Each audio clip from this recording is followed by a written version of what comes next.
مولانا فضل الرحمان صاحب کا تعلق ایک بہت ہی معروف جماعت جمعیت علماء اسلام کے ساتھ ہے، اور یہ ایک ایسی سیاسی اور مذہبی تنظیم ہے جس کی بڑی پرانی تاریخ ہے۔ ان کے والد مولانا مفتی محمود جو ہیں، ان کا بھی رکالی بھٹو کے دور میں بہت اہم کردار رہا ہے پاکستان کی سیاست میں۔ یہ پوری تاریخ ان کی بھری پڑی ہے کہ وہ اسٹیبلشمنٹ سے کچھ زیادہ دور ہٹ کے سیاست نہیں کرتے تھے، بلکہ ہمیشہ جو ہے ان کے تعلقات اسٹیبلشمنٹ کے ساتھ بہت اچھے رہے ہیں۔ مگر اب اچانک کیا ہوا ہے کہ وہ ایسی یعنی صورتحال سے دوچار ہیں جہاں یا تو انہیں سمجھ نہیں آ رہی ہے کہ انہوں نے کیا کرنا ہے، اور یا وہ جو کچھ بھی کر رہے ہیں اس میں کوئی نہ کوئی اور بیک آف مائنڈ جو ہے، خواہش جو ہے وہ موجود ہے۔ اگر آپ اوورآل جائزہ لیں ان کا، تو ایک تو ماضی میں انہوں نے ہمیشہ طالبان جو ہیں ان کی حمایت کی ہے، جو کابل میں رجیم ہے ان کے وہ بہت زیادہ حمایتی رہے ہیں۔ پاکستان کے ساتھ کابل کے تعلقات کی جو بھی نوعیت رہی ہو، ان سے کوئی تعلق نہیں رہا۔ اس وقت پاکستان میں جتنی دہشت گردی ہو رہی ہے اس ساری کی ذمہ داری جو ہے وہ ہندوستان کے علاوہ افغانستان کی کابل رجیم کے کندھوں پر ہے، اس لیے کہ جتنی بھی پاکستان کی مخالف دہشت گرد تنظیمیں ہیں، چاہے وہ ٹی ٹی پی ہے، چاہے وہ بی ایل اے ہے، چاہے وہ داعش خراسان ہے، وہ سب جو ہیں کابل کے ساتھ مل کے پاکستان کے اندر دہشت گردی کی کارروائیوں میں ملوث ہے، اور یہ بات کسی سے ڈھکی چھپی نہیں ہے، پوری دنیا کو اس کا علم ہے۔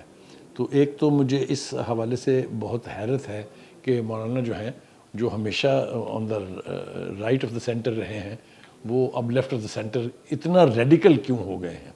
اور دوسرا حوالہ جو ہے وہ یہ ہے ان کا، جو اس وقت اپوزیشن کی قیادت سنبھالی ہے انہوں نے، یعنی پی ٹی آئی کے ساتھ ان کی ایفیلیشن جو ہے اس کی بھی ایک تاریخ ہے۔ ایک وہ وقت تھا جب عمران خان صاحب جلسوں میں ان کو مختلف ناموں سے پکارتے تھے، میں وہ نام تو لینا نہیں چاہتا ہوں، پیٹرولیم گڈز کے حوالے سے کوئی ایک ایسا ایکسپریشن ہے جس نام سے وہ انہیں پکارتے تھے، نعرے لگواتے تھے باقاعدہ عوام سے۔ پھر انہوں نے ایک تجربہ ان کے ساتھ کیا جب 26ویں آئینی ترمیم جو ہے اس کا مرحلہ جو ہے درپیش تھا۔ پی ٹی آئی نے پورے اپنے سارے جو یعنی پتے تھے وہ ان کے گود میں ڈال دیے تھے، ان کے پیچھے انہوں نے پتہ نہیں کتنی نمازیں پڑھی ہیں، اتنی ساری زندگی نہیں پڑھی ہوں گی، لیکن بالآخر کیا ہوا کہ عمران خان صاحب نے پیچھے سے لگام کھینچی اور وہ 26ویں ترمیم میں حکومت کو ووٹ دینے میں پر مجبور ہو گئے، میں یہ کہوں گا۔ تو اب کیا ہوا ہے، اب ایک بار پھر وہ ٹرسٹ کر رہے ہیں پی ٹی آئی کی لیڈرشپ کو، کیونکہ جوائنٹ اپوزیشن کا نام بنیادی طور پر جمعیت علماء اسلام اور پی ٹی آئی ہی ہے، کیونکہ اور تو کوئی بڑی جماعت ہے نہیں۔ جہاں تک اچکزئی صاحب کا یا علامہ ناصر صاحب کا تعلق ہے، وہ چھوٹے چھوٹے جو اینٹیٹیز ہیں اس کو ریپرزینٹ کرتے ہیں۔ تو اس وقت مولانا کس روش پر چل نکلے ہیں، میرے خیال سے اس کا انہیں فائدہ تو ہونے والا نہیں ہے۔ مولانا فضل الرحمان کی سیاست اب ایک نیا رخ اختیار کر رہی ہے۔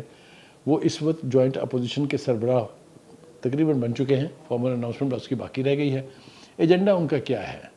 مولانا فضل الرحمان عمران خان کی رہائی اور ان تک رسائی کی کمپین اگر کریں گے تو میں سمجھتا ہوں کہ یہ پاکستان کی سیاسی تاریخ کا ایک عجیب و غریب قسم کا معجزہ ہے۔ ایک ایسا شخص جس کی نقلیں اتاری جا رہی ہوں، جس کے بارے میں ایسے ایسے القابات اور خطابات دیے گئے ہوں، وہ اس شخص کی کمپین کرنے کے لیے اس وقت حکومت سے ٹکر لینے کے چکر میں ہیں۔ میرے خیال سے مولانا فضل الرحمان صاحب کو کچھ لوگوں نے غلط مشورہ دیا ہے۔ وہ بہت جہاندیدہ آدمی ہیں اور ہمارے پر تو شفقت کرتے ہیں، ہم دوستوں کو نہیں کہہ سکتے اس لیے کہ ہمارے لیے وہ قابل عزت ہے، لیکن یہ روش جو ہے پی ٹی آئی کی کمپین ان کو نہیں کرنی چاہیے۔ میرے خیال سے جوائنٹ اپوزیشن کی قیادت بھی ان کو قبول اس لیے نہیں کرنی چاہیے کہ اس جو اپوزیشن کا مقصد اور اس کے آبجیکٹیوز اور ہیں۔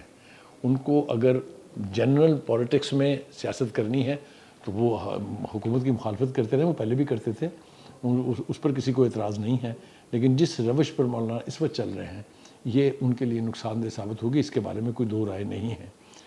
پاکستان اس وقت متحمل نہیں ہو سکتا کسی ایسی انتشاری سیاست کا، یا جس کا ہم مظاہرہ پہلے دیکھ چکے ہیں۔ ہمیں نہ 9 مئی بھولا ہے، نہ ہم 26 نومبر بھولے ہیں۔ یہ سب کچھ جو ہے ہماری تاریخ کے سیاہ حصے ہیں۔ ہم دعا گو ہوئے کہ مولانا صاحب جو ہیں وہ اپنا ریویو کریں اس فیصلے کو اور پاکستان کو مزید کسی انتشار سے بچائیں۔